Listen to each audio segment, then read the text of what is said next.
A small girl runs through the woods covered in blood, while armed men chase her with dogs.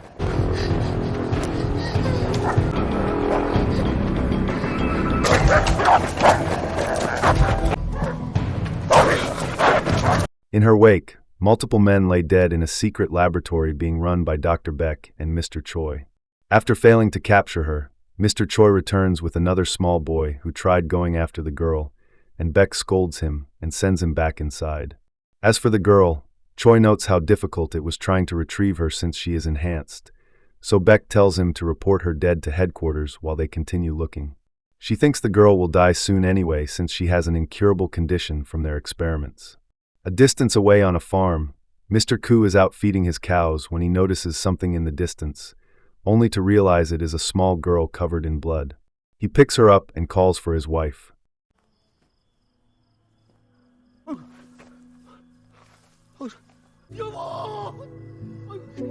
They get the local doctor to look her over, who notes that she may lose her memories due to her injuries and wonders what they will do with her. Mrs. Koo sits beside the girl, who clutches her hand as she tries to leave. 10 years later, the girl named Jaun grows up on the farm with Mr. and Mrs. Koo, who are both ill, with Mrs. Koo showing signs of dementia. The family is also struggling financially as the price of cows continues to fall, and Mr. Koo is even considering selling off some of his cows for cheap to keep them from starving. Jaun feels bad about this. She herself suffers from blinding headaches that hit her every now and again, but seem to be getting worse lately.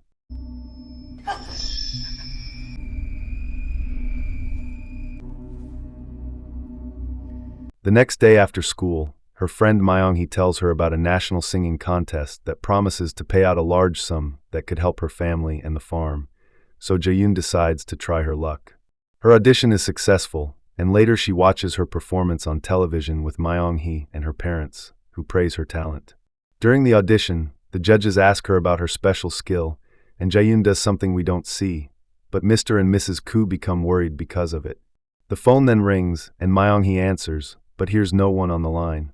Afterwards, Jaun reassures her parents that she will be careful, and Mrs. Koo is worried that she may leave them someday, but Jaun promises to always be there.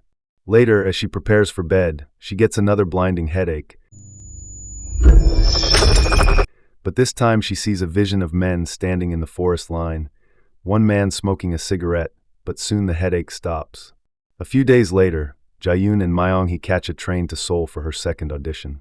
On board, they are stuffing their faces with boiled eggs and 7-Up, talking about the prospect of Jaun going big, when a man in the seat in front of them interrupts their conversation.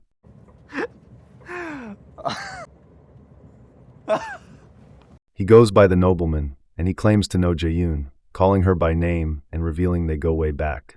Myung-hee thinks he must be a fan of her performance or Jaun's secret lover, but Jaun has no clue who he is. The nobleman thinks she is putting on an act and goes to attack her but stops short.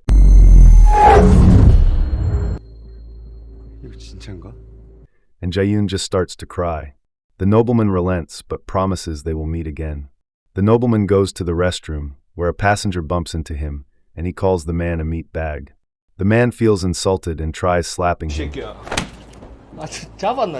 But the nobleman displays superhuman strength and breaks his neck before tossing his body off the train with one hand. Jaun and Myung-hee get to the auditions, and Jaun performs and successfully makes it into the quarterfinals. Watching her performance are Choi and Beck, who are certain they are looking at their test subject that escaped 8 years ago. Jaun is approached by the TV show producer afterward, who wants her to perform her magic trick for her next performance. Jaun then has another headache and rushes to the bathroom until it passes. She recalls visiting a doctor who warns that her headache is the symptom of a greater issue, and she has only a month left to live unless she gets a bone marrow transplant from a blood relative. Afterwards, the friends are waiting for a cab when some men pull up in a car, wanting to speak with Jaun regarding her performance. They insist that she get in their car, but Jaun stands her ground. The men start to surround her, but a group of kids nearby create a distraction, and Myung-hee pulls Jaun into a nearby cab and they get away. They get back to their hometown and are waiting on the bus, which happens to be late. Mayong decides to call her father, who is a cop, and leaves to go use the bathroom when the nobleman pulls up in a car. He hints that he may be behind their bus being late, and also that she may want to get home soon, as her parents are all alone and vulnerable. Jaun takes off running, telling Mayong-hee to send her father to her home. The nobleman arrives at the farm and is sitting in the van when Mayong-hee's father, Officer Do, also arrives at the farm along with another cop and approaches the van, asking to see everyone's IDs. Jaun and Mayong-hee soon arrive in a cab to see the empty cop car. Expecting the worst, both girls rush into the house only to see Officer Do and Mr. Koo playing a board game. After the game, Officer Do wonders if Jaun knew the people in the car, as he got a bad feeling about them, but Jaun thinks they may have mistaken her for someone else. We then see a gene researcher, Dr. Ko, return home, where his driver notes that the lights inside his garden are on. Ko goes to check things out when he stumbles upon his dead wife. He is then surrounded by people in black suits, and a woman, Jin Miori, steps out dragging his dead son behind her. He suspected that they would have come after him, but wonders why his family had to die.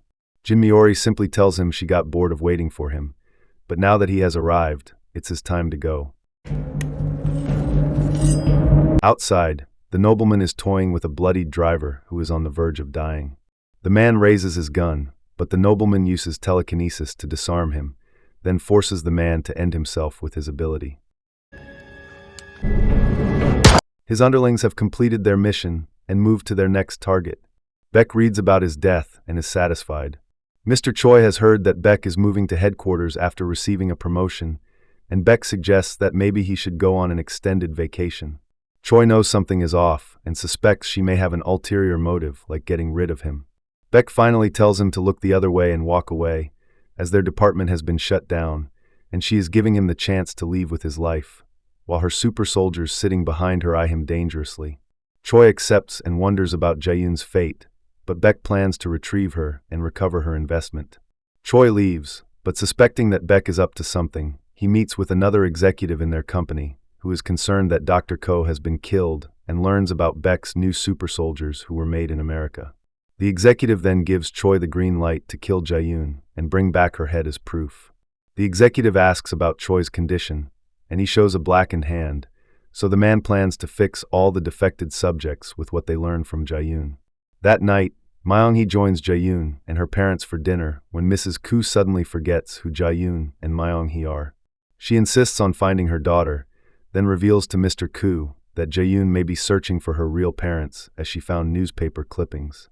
That night, Jaeyoon is woken up by another splitting headache. Downstairs, shadowy figures creep into the home.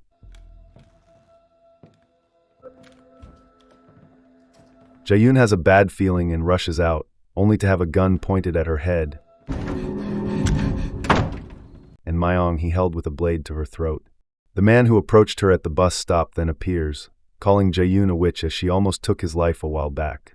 Jaeyoon still thinks they are making a mistake and pleads with the men, but they tighten their grip on Mayong-hee, threatening to kill her. Suddenly, Jaeyoon takes out the entire room in the blink of an eye,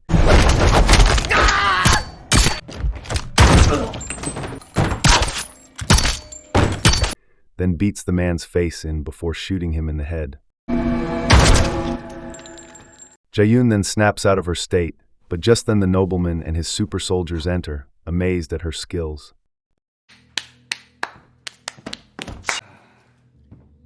He explains he is not with the men who attacked her, but needs her to do as he says if she wants to keep her parents alive.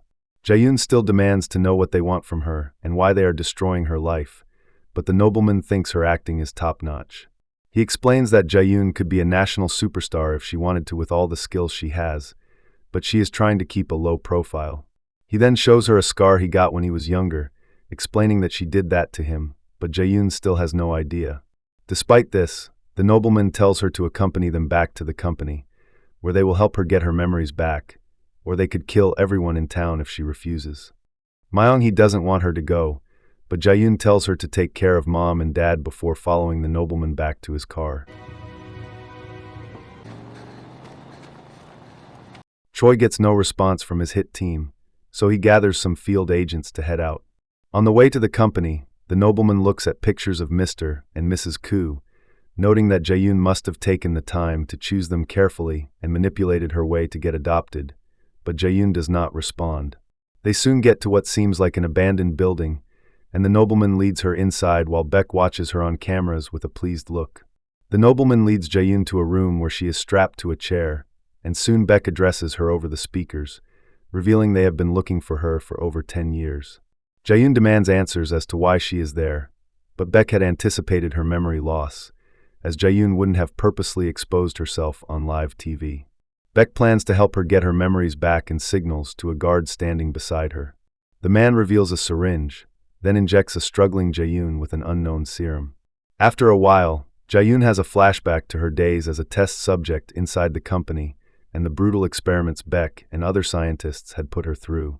Jaun is devastated, but Beck thinks she should be thankful for the power they gave her and considers herself a mother to Jaun and the other test subjects. 근데 이게 막상 실험이 딱 에서도 월등했으니까 넌 정말 Jaun herself was exceptional, exceeding previous generations of super soldiers in ability and power, but headquarters became worried about their immense power and ordered the subjects terminated. That day, though, Jaun displayed incredible power, decimating everyone who stood in her path, and the nobleman starts rubbing his scar. It turns out that Jaun's gift was levitating her microphone during her performance, which was what led them to her. Jaun is still undergoing the side effects of her abilities as Beck explains that only she has the ability to ease and slow the effects with the blue serum she has created, leaving Jaun dependent on her.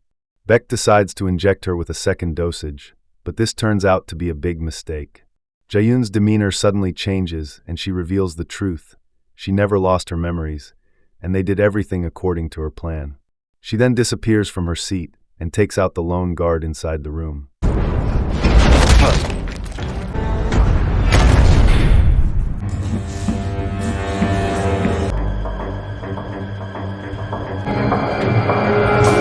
Overcome with shock, Beck deploys nerve gas inside the room, but Jaun disappears into the cloud, escapes into the ceiling, and takes out Beck's guards.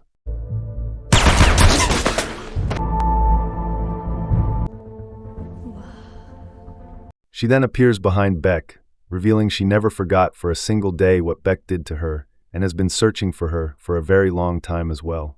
Upon realizing she was running out of time and unable to find her birth parents, she started looking and was actually happy when the nobleman found her.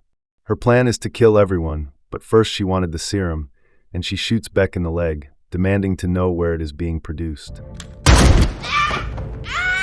The nobleman is leading his super soldiers towards Jaun when Choi turns up with his team.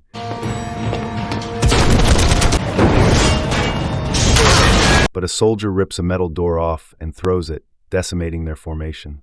Choi glares at the nobleman, who turns out to be the kid who tried going after Jaun. The nobleman then leaves 2 super soldiers to finish off the cops, but Choi shoots one of them in the head and advises his men to do the same while he goes after the nobleman. The agents finish off the last man, but Gimor appears behind them and proceeds to wipe out the men in a bloody spectacle.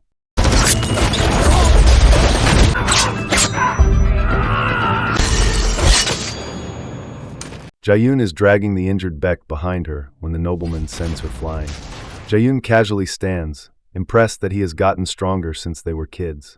He warns Jaun that he is on a different level now, but she disappears and appears behind him, telling him she is in a class of her own.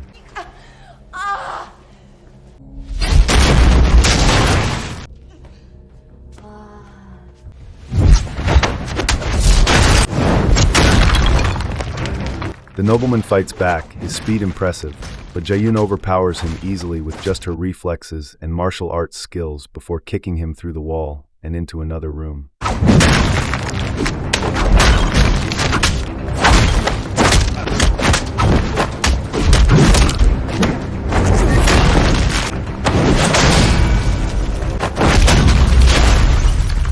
Jaun then shoots Beck in the other leg as she is trying to escape. She fires on the nobleman, who dodges and tries attacking, but gets slapped through another wall. She stands over a beaten nobleman, but she is then shot by Choi. Beck orders him to kill them. Gimor appears behind her with a blade, but Choi shoots her before killing Beck. Gilmore rises once more, and Choi hits her with bullets before beating her down with his fists.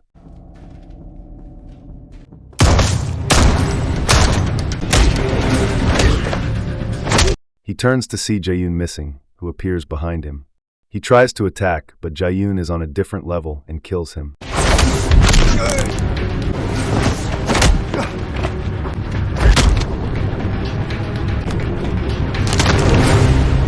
The nobleman stands once more, still insistent on fighting. Gilmore also stands and angrily charges, but Jaun grabs her face and crushes it.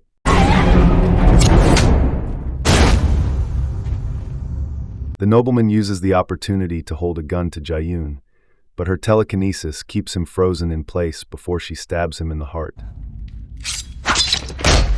She demands to know where the serum is created, but the nobleman warns that she will never have a normal life.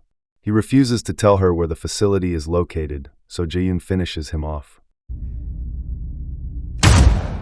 She then takes the rest of the serum and leaves the lab as it goes up in flames.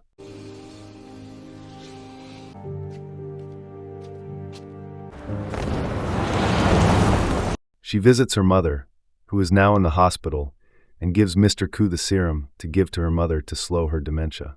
Mr. Koo hints that he always knew what Jaun was capable of, as growing up, things around her would mysteriously die. He thought of sending her away at first, but Mrs. Koo insisted that they keep her and raise her with love, and he grew to love her as his own. She then stops by Myung-hee's hospital room to say goodbye before disappearing. 3 months later, at the heavily guarded home of Baek's twin sister, she is looking over files of the test subjects when Jaun appears before her, casually petting her cat. She has heard a lot about Jaun from her sister and reveals a case of serum, as she knows Jaun has been searching for them. Jaun wants something more permanent and heard that she can help. Suddenly a super soldier appears beside Jaun, but Jaun threatens to kill her if she lifts a finger. Thanks for watching. If you had a good time, go ahead and hit that like button, drop a comment, and of course, subscribe for more recaps just like this. And hey, don't click away just yet. YouTube thinks you'll love one of these 2 videos popping up right here, so check them out next.